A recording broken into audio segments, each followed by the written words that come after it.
Well, you might have some aspirations for the new year. Maybe you set some goals that you'd like to see through. Well, my next guest is here and she'll help ensure that your 2025 dreams come true. But hey, the first step, don't make the resolutions. Studio 5 parenting contributor Heather Johnson, she says she wants you to change instead. She's here to explain the important difference. Welcome, Heather. Thanks. This is so funny. I mean, who needs resolutions anyway? Contrary to popular belief, you're saying just don't make them. We don't need to make them. And there's a couple reasons why, right? Now, again, we're not saying don't improve. That's what we're talking about today is change. But resolutions tend to fall short. They tend to, for a lot of reasons. One, we tend to make them because we think we should. So our motivation tends to be really misplaced, right? I should because it's the new year and everyone else is doing it. So right out of the gate, we set ourselves up for failure.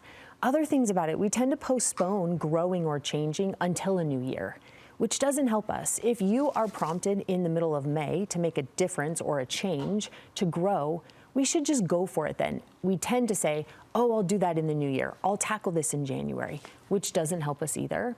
The other thing about resolutions that's pretty tricky is that they tend to be all or nothing. And so we set ourselves up to fail really quickly. It's either I'm perfect at it for an entire year or I failed. Right? It's that all or nothing it's that mentality. all or nothing. And anytime we have an all or nothing mentality or swing, think of it as a pendulum swinging to either end, either side, we want to hang out in the middle. And when we find ourselves on either edge, we tend to fail or fall short. And there's a vagueness. There's a huge vagueness that steps in when we set New Year's resolutions, where we're just get fit or be a better mom. Well, that sets us up to fail too, because unless we're specific, unless we get right down to what I could tackle today, we're not going to succeed. So even just setting them, we kind of say, I'm going to set these so that I can feel kind of miserable in 3 weeks when I've broken them all. Right. Is that why change is so hard, though? Is because it's so vague or because it's easy to fail? Why do you think that it's so hard for us? So change is really hard for a couple reasons. The biggest reason is because we are wired for comfort. We are wired to be comfortable, and we are wired to fight against anything that's uncertain. Right. So change elicits a space or growth. It's why we call them growing pains. There's a little bit of uncomfortable when we decide to change. You know, change and the benefits for change, they provide relationship strength. They help us tackle life's opportunities. They help us grow, just take on something new and excel and grow in it.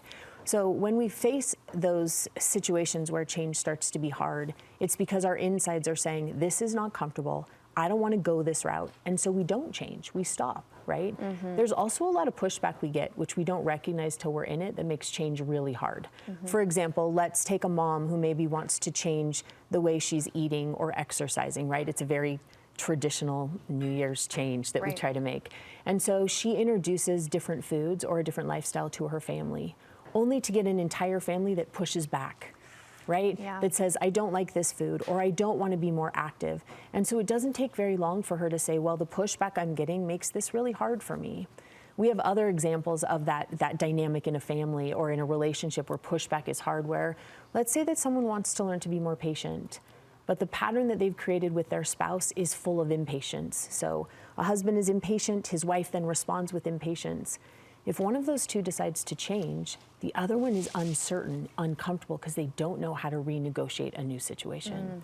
So change, it is hard. We want to acknowledge that because we like to be comfortable, because we like when things are predictable, and because other people around us also have to change or get to when we do. And when they don't, we sometimes give up on the change. So it can be a challenge. Change is hard, but change is good. You have some ways we can effectively make changes in 2025. The first you're saying is we need to redefine change. We do. We tend to see change as just that hard, uncomfortable, miserable, not doable, painful, right? We want to redefine that. We want to look at change as growth. We want to see change as opportunities. We want to see it not even I'm in a bad place, just I recognize the place I'm in and I see where I want to go.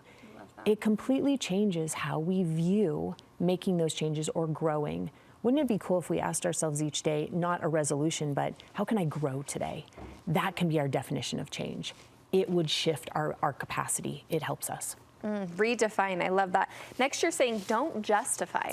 Yeah, so one of the biggest reasons why change becomes hard is because we justify. So justification, if we want to give it a working definition, anytime we talk to ourselves in ways that help us feel better about going against the values that we're subscribing to, we've justified.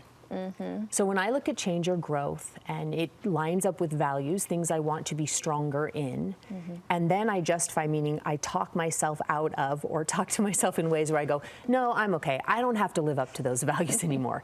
As soon as we justify, we're going to have a really, really hard time changing.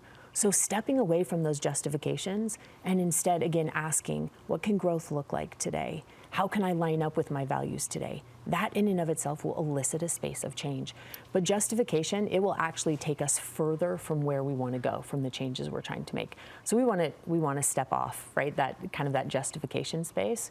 We also need to be really specific. If we can be more specific with the change we want to make, again, being vague, be a better mother, or be more connected to my children, or get fit, we're going to fall and falter really fast in that. Right. We want to be specific, right down to as specific as you can. And here's one of the main reasons why specificity matters so much, because when we're specific, it helps us not to feel shame. And the reason is being specific is looking at behavior. So we might feel guilty because we need to make behavioral changes, but we don't assign it to us not being enough. Because as soon as we feel that shame, we actually become paralyzed.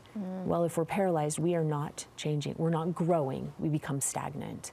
So it's really important that we're very specific. Any changes you want to make, break it down as tiny as you can break it down. It will help. I love that advice, because I think once I make one misstep, I'm spiraling. Absolutely. And then I lose sight of that goal that I was trying, or that change I'm trying to make. Well, then you feel that shame, right? Then we're in that space where it's, I'm not good enough. Look, I didn't even make it 2 weeks. Yeah. Instead of realizing, hey, there's some behavior that I can modify.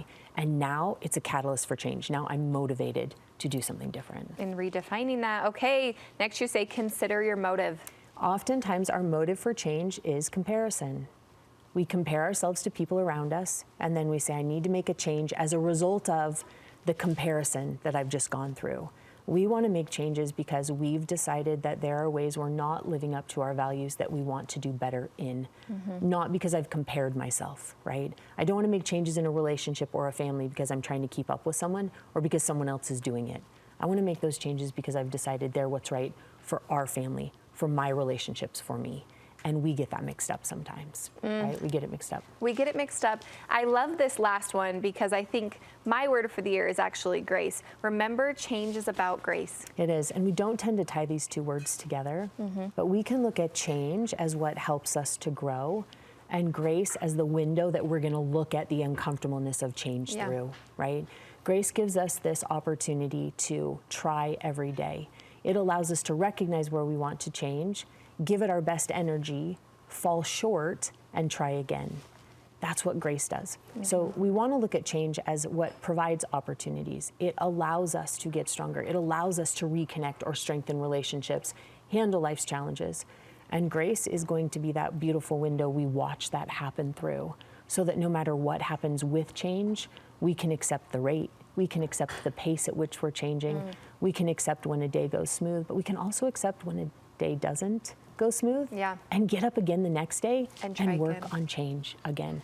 Grace it's a beautiful thing to offer ourselves when we're looking to make changes. Oh, it's so good, Heather. Resolutions, setting goals versus changing, so good. Okay, well, if you want to contact Heather for counseling, you can find her information on our website. Thank you.